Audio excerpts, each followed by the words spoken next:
नमस्कार, खबरों का पंचनामा देख रहे हैं आप। मैं हूं आपके साथ पूजा। हम लेकर आए हैं देश और दुनिया की 5 बड़ी खबरें, जिस पे चर्चा के लिए मेरे साथ स्टूडियो में मौजूद हैं कैपिटल टीवी के editor in chief doctor Manish Kumar. Doctor साहब, बहुत बहुत स्वागत है आपका। धन्यवाद।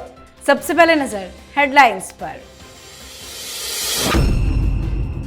मस्जिद तिरपाल, होली पर तो उड़ेंगे गुलाल, नमाज का भी बदला समय, सीएम योगी के फैसले से डरे मौलाना गैंग। राहुल गांधी को भोपाल कोर्ट से समान 9 मई को पेश होने का आदेश, शिवराज सिंह के बेटे कार्तिकेय पर टिप्पणी से जुड़ा मामला। केजरीवाल की पंजाब में राजनीतिक एंट्री, 18 मार्च को पंजाब दौरे पर रहेंगे केजरीवाल, सिविल अस्पताल की अपग्रेड सेवाओं का करेंगे उद्घाटन। तमिलनाडु में और गहराया भाषा विवाद, स्टालिन सरकार ने बजट से रुपए का सिंबल हटाया, फैसले पर बीजेपी आग बबूला। बंधक संकट के बीच बलूचिस्तान पहुंचे पीएम शहबाज शरीफ, बीएलए बोली पाकिस्तानी सेना का झूठ बेनकाब, लड़ाई अभी भी जारी। खबरों की शुरुआत में सबसे पहले बात यूपी में गुलाल से पहले तिरपाल की। उत्तर प्रदेश में होली की धूम मची है, वहीं जुमे की नमाज की भी तैयारियां चल रही हैं, पर सीएम योगी के एक्शन से अच्छों की हवा टाइट हो गई है।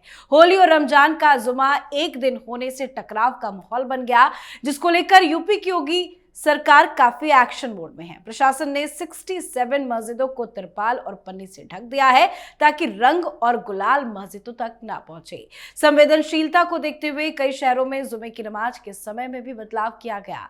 पुलिस प्रशासन और धार्मिक गुरुओं की बैठक के बाद यह फैसला लिया गया, ताकि किसी भी तरह की अप्रिय स्थिति से बचा जा सके। क्या यह फैसला सही है? बिल्कुल सही है, यही होना ही चाहिए। अगर आपको रंग से दिक्कत है तो फिर यही होगा। ये किताबी बातें कब तक लोग अपने सिर पे ढोते रहेंगे कि होली तो बड़ा सेकुलर पर्व है, हिंदू मुसलमान मिलके गले मिलके होली खेला करते हैं, रंग और गुलाल लगाते, ये पढ़ाया जाता था। क्या हकीकत है? मुस्लिम समाज ये कह रहा है कि रंग नहीं लगना चाहिए। रंग बनाएंगे, रंग बेचेंगे, रंग का व्यापार करेंगे, सब कुछ करेंगे, लेकिन होली के दिन अगर कोई रंग दे दे तो वो इस्लाम के ऊपर हमला है। योगी आदित्यनाथ एग्जाम्पल पेश कर रहे हैं। क्यों? जहां पे इस तरह की सरकारें नहीं हैं, लोग दिखा नहीं रहे हैं, लेकिन बवाल मचा हुआ है बंगाल के अंदर। शांति निकेतन, जहां बहुत ही बड़ा होली पर्व मनाया जाता था, वहां तो कोई हिंदू मुसलमान नहीं है, लेकिन मुसलमानों को एक मैसेज देने के लिए वहां पे क्या किया जा रहा है? वहां यह कहा जा रहा है कि भाई यहां पे होली मत खेलो। कोई जंगल का कानून है ना, पर्यावरण वाले पैदा हो गए, ये टीएमसी के चट्टे बट्टे, और वो वहां पे उन्होंने रुकवा दिया। कांग्रेस पार्टी की तेलंगाना की सरकार वो क्या कर रही है? ऐसे डीजे नहीं बजेगा तो ये कानून लगेगा, वो कानून लगेगा, तो ये तो चलेगा नहीं। इसलिए पहली बार ये ममता बनर्जी और इंडी गठबंधन की सरकार और योगी आदित्यनाथ में फर्क है कि अगर मुहर्रम और विसर्जन देवी दुर्गा का एक दिन हो जाए तो हिंदुओं को रास्ते से हटाया नहीं जाएगा। वहां हिंदुओं को कहा जाएगा कि भाई तुम बंद करो, मुहर्रम को जाने दो। और ये हर बार योगी आदित्यनाथ ने एग्जाम्पल दिया है। जुमे की नमाज करनी है 2:30 बजे के बाद करना, रंग से दिक्कत है त्रिपाल लगा लो। क्यों? क्योंकि ये ढकोसला, ये जो गंगा जमनी तहजीब का जो एक फॉल्स नैरेटिव हिंदुओं के सिर के ऊपर बिठाया गया, इसे तोड़ने का वक्त आ गया है। जी, अब बात राहुल गांधी को कोर्ट से लगे बड़े झटके की। होली के बीच राहुल गांधी को कोर्ट से बहुत बड़ा झटका लगा है। राहुल गांधी के खिलाफ भोपाल कोर्ट ने समन जारी किया है। कोर्ट ने उन्हें 9 मई को पेश होने का आदेश दिया है। दरअसल राहुल गांधी पर 2018 के मध्य प्रदेश चुनाव प्रचार के दौरान मानहानि का आरोप है। उन्होंने शिवराज सिंह चौहान और उनके बेटे कार्तिकेय चौहान के खिलाफ पनामा पेपर्स में नाम होने का आरोप लगाया था। हालांकि बाद में राहुल गांधी ने शिवराज सिंह चौहान पर लगे आरोपों को वापस ले लिया था, लेकिन कार्तिकेय चौहान पर लगाए गए आरोपों पर उन्होंने कोई सफाई नहीं दी थी। इसी बात पर कार्तिकेय चौहान ने राहुल गांधी के खिलाफ मानहानि का मुकदमा दर्ज कराया था। अब इसी मामले में कोर्ट ने समन भेजा है। इससे पहले ही 13 से 14 मामले राहुल गांधी से जुड़े हैं। मानहानि के एक और एड ऑन हो गया। देखिए, यही होता है जब नेता गॉसिप्स के ऊपर भाषण देता है, अपने आसपास के सलाहकारों, अरे पनामा पेपर्स में उसका भी नाम है, उसका भी नाम है। ये देखते आव न ताव, खुद पढ़ते नहीं, कुछ जानकारी इकट्ठा नहीं करते और भाषण में दे देते हैं। और ये भी कहते कि मैं सावरकर नहीं हूं, माफी नहीं मांगूंगा, अपने सेंटेंस वापस नहीं लूंगा। शिवराज सिंह चौहान ने हड़काया तो नाम वापस ले लिया, लेकिन बेटे का नाम छूट गया। 2 लोगों का नाम लिया था इन्होंने, शिवराज सिंह चौहान का और उनके बेटे का।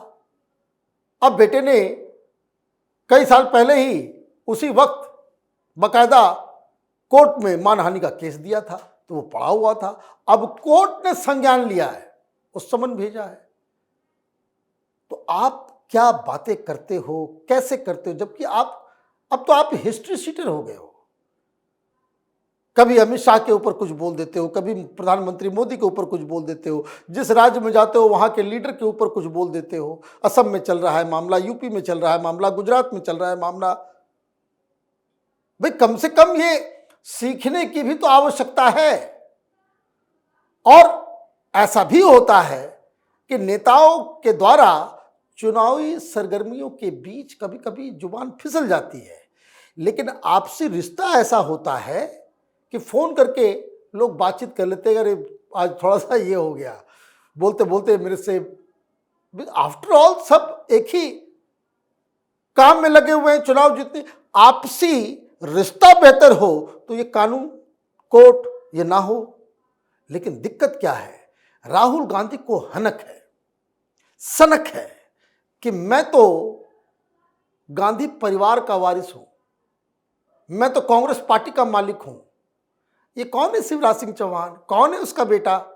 आप सबको तुच्छ दृष्टि से देखते हो, इसलिए गलतियां होती है। तो इस मामले में, इस तरह के मामले में आप फंसते हो। जी, अब बात अरविंद केजरीवाल की। आज केजरीवाल से जुड़ी बड़ी खबर सामने आई है।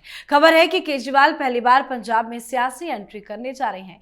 वैसे केजरीवाल कई बार पंजाब लोकसभा चुनाव, उपचुनाव और निकाय चुनाव में पार्टी के लिए प्रचार कर चुके हैं, लेकिन दिल्ली की हार के बाद वो पहली बार पंजाब में पार्टी के राजनीतिक कार्यक्रम में 18 मार्च को शामिल होंगे। लुधियाना के पखवाल रोड स्थित इंडोर स्टेडियम में वो रैली करेंगे। रोड शो की भी खबर है। वो लुधियाना पश्चिमी सीट पर अपने प्रत्याशी संजीव अरोड़ा के लिए लोगों को संबोधित भी करते नजर आ सकते हैं। साथ ही केजरीवाल सिविल अस्पताल का दौरा करेंगे। इस दौरान वो अस्पताल में अत्याधुनिक सुविधाओं का उद्घाटन भी करेंगे। क्या खिचड़ी पका रहे हैं पंजाब में केजरीवाल? वो मुझे तो दोहा याद आ रहा है, रामचंद्र कह गए सिया से ऐसा कलयुग आएगा, संत चुनेगा दाना चुंगा, कौवा मोती खाएगा। तो यही होगा। मुख्यमंत्री बगल में ताली बजाएगा और हारा हुआ, दिल्ली से भगाया हुआ नेता वहां पर रिबन काटेगा, उद्घाटन करेगा। तो ये घोर कलयुग है कि नहीं है?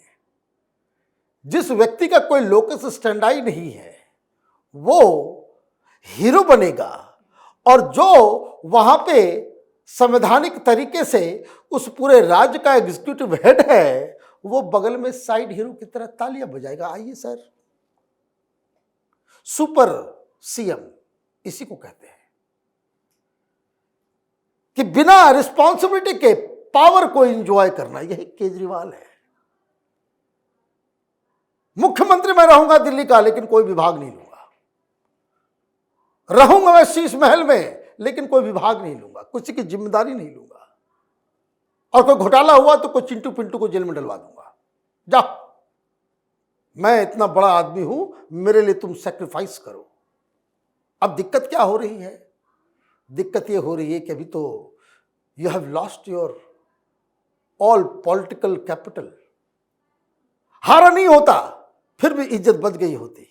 बुरी तरीके से आप हारे हो और 15 दिन से आप गायब थे। दिल्ली के कार्यकर्ताओं को आपने धन्यवाद तक नहीं किया, मीटिंग तक नहीं की, हारे हुए प्रत्याशी से आप मिले तक नहीं। मिल किससे रहे हो? पंजाब के मंत्रियों को बुला रहे हो, दिल्ली इधर आओ, और उसके बाद पंजाब चले गए। He has shifted to Punjab. बड़ा बवाल चल रहा है। और जो बात हम लोग शुरू से कहते आ रहे हैं, लुधियाना ही ये अपना अड्डा बनाने जा रहा है, घर की तलाशी की जा रही है। और ये सारी चीजें जो हो रही है वो पंजाब के लोगों को अच्छा नहीं लग रहा कि हरियाणा का एक व्यक्ति उनके सिर पे बैठ गया। लोग वही सुनाएंगे, वो डायलॉग था ना, ये कौन है एलजी, कहां का एलजी, हमारे सिर पे बिठा दिया एलजी।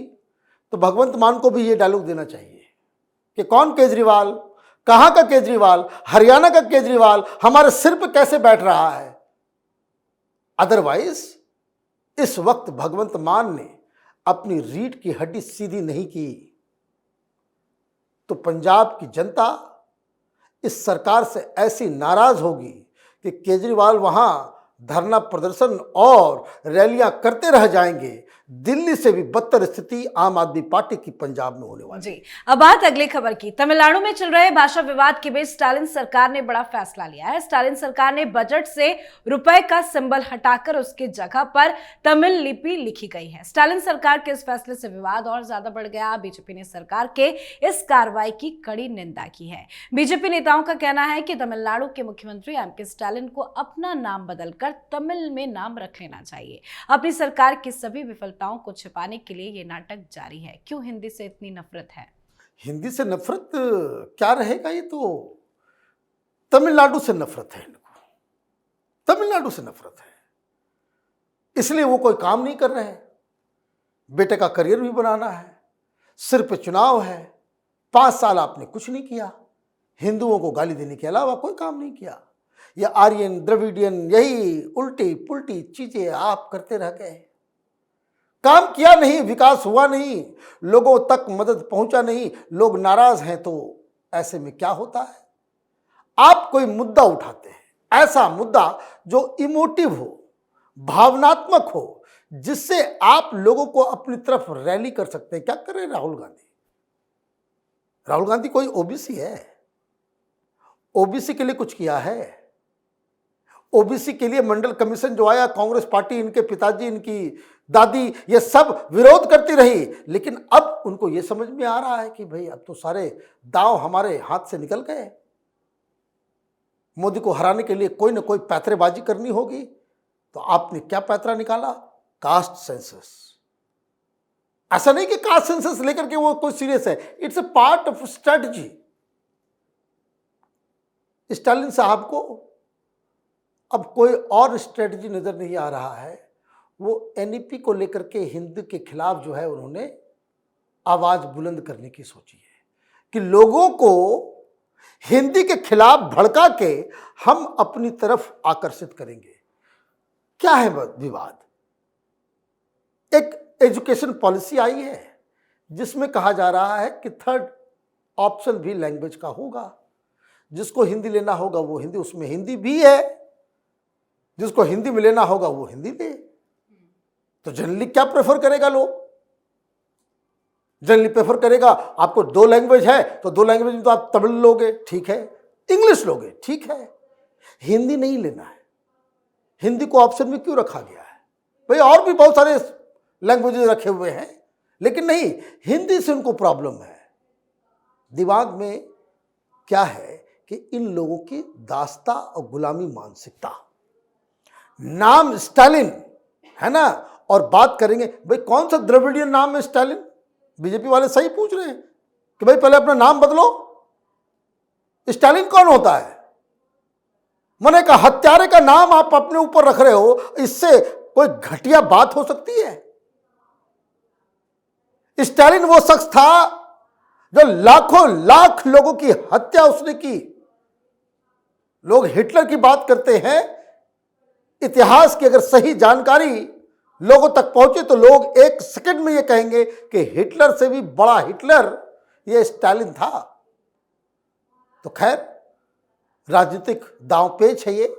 भारतीय जनता पार्टी विरोध कर रही है और मुझे लगता है कि हिंदी का मुद्दा ये सिर्फ इसलिए उठाया जा रहा है क्योंकि स्टालिन के पास चुनाव जीतने के लिए और कोई दूसरा मुद्दा नहीं है। जी, आज की आखिरी खबर में बात पाकिस्तान ट्रेन हाईजैक से जुड़ी अपडेट की। पाकिस्तान के बलूचिस्तान में हाईजैक जाफर एक्सप्रेस ट्रेन को लेकर सस्पेंस बरकरार है। पाकिस्तानी सेना का दावा है कि उसने रेस्क्यू ऑपरेशन पूरा कर लिया है, तो दूसरी ओर बलूच लिबरेशन आर्मी का कहना है कि पाकिस्तान के सारे दावे झूठे हैं और पाक हार को छिपाने की नाकाम कोशिश कर रहा है। बेले ने दावा किया है कि ये लड़ाई अब पाकिस्तानी सरकार के कंट्रोल से बाहर हो गई है। साथ ही पाकिस्तान के पीएम शहबाज शरीफ बलूचिस्तान के दौरे पर भी पहुंचे, जहां उन्होंने कानून व्यवस्था की स्थिति की समीक्षा की है। क्या पाकिस्तान झूठ बोल रहा है? बिल्कुल झूठ बोल रहा है। ये कॉमन सेंस की बात है। वो तो मीडिया कंट्रोल किया हुआ आईएसपीआर, वहां के आईएसआई के लोग कहते कि भाई टेलीविजन चैनल को ये खबर चलाओ, ये खबर चलाओ, ये खबर चलाओ। ओके, अगर आपकी बात सही है तो आपके मुताबिक आपने 33 फ्रीडम फाइटर्स को मार दिया। कहां है बॉडी? कहां है बॉडी? आपने ये कहा कि मात्र 6 लोग मारे गए। लोगों ने तो वीडियो बना लिया। पेशावर रेलवे स्टेशन के ऊपर 60-70 कॉफिन नजर आ रहे हैं। वो झूठ है। और अगर ऑपरेशन ओवर हो गया है तो ले जाइए मीडिया वालों को, दिखाइए कैसे वो ओवर हो गया है। यही तरीका होता है ना। ऑपरेशन चल रहा है, ऑपरेशन इज ओवर, मतलब आपके हाथ में सारी चीजें, सारा कंट्रोल आ गया। मीडिया को क्यों नहीं वहां आप लेकर के जाते हो? क्योंकि तभी तो समझ में आएगा कि ऑपरेशन चल रहा है या आउट ऑफ कंट्रोल है। इनकी पोल खोल दी चश्मदीदों ने, इनकी पोल खोल दी तमाम लोग जो वहां उस ट्रेन पे थे जिनको छोड़ दिया गया। पहली चीज उन्होंने कहा हमारा ऑपरेशन कंप्लीट हो गया, हमने सारे लोगों को रेस्क्यू कर लिया। यही कहा गया ना। जो रेस्क्यू होकर के बाहर आए उन्होंने कह दिया बाद में कि भाई पाकिस्तान आर्मी ने नहीं रेस्क्यू किया। अरे वो कोई टेररिस्ट थोड़ी है, वो फ्रीडम फाइटर्स हैं। वो बम धमाका, लोगों को मारने के लिए बम धमाका नहीं कर रहे हैं। They are trying to prove a point कि भाई पाकिस्तान की आर्मी का बलूचिस्तान के ऊपर उस तरह का कंट्रोल नहीं है जिस तरह का पहले था, and they have proved it. और इसलिए सबसे पहले उन लोगों ने क्या किया, जो महिलाएं थे, बच्चे थे, उन लोगों को, परिवार के साथ थे, उन लोगों को कहा कि भाई आप लोग जाओ। वो बाहर आकर के बता रहे हैं कि हमें कोई रेस्क्यू नहीं कराया, वो बीएलए वालों ने ही हमें छोड़ दिया, परिवार देख करके, महिलाएं देख करके, बच्चे देख करके। तो ये साफ साफ झूठ। देखिए दिक्कत क्या है, इट्स अ रोग स्टेट, कायर आर्मी, इनके बस की कुछ नहीं है। और ये जो आज एक स्टार्टिंग पॉइंट है, ये ट्रेन हाईजैक, बहुत जल्द बलूचिस्तान पाकिस्तान से आजाद होगा। जी, बहुत बहुत धन्यवाद सर बातचीत के लिए। धन्यवाद। खबरों का पंचनामा में आज के लिए फिलहाल इतना ही। देश विदेश की बाकी खबरों और उनके सटीक एनालिसिस के लिए देखते रहिए कैपिटल टीवी। हमें लाइक कीजिए, शेयर कीजिए और कैपिटल टीवी को सब्सक्राइब कीजिए। नमस्कार।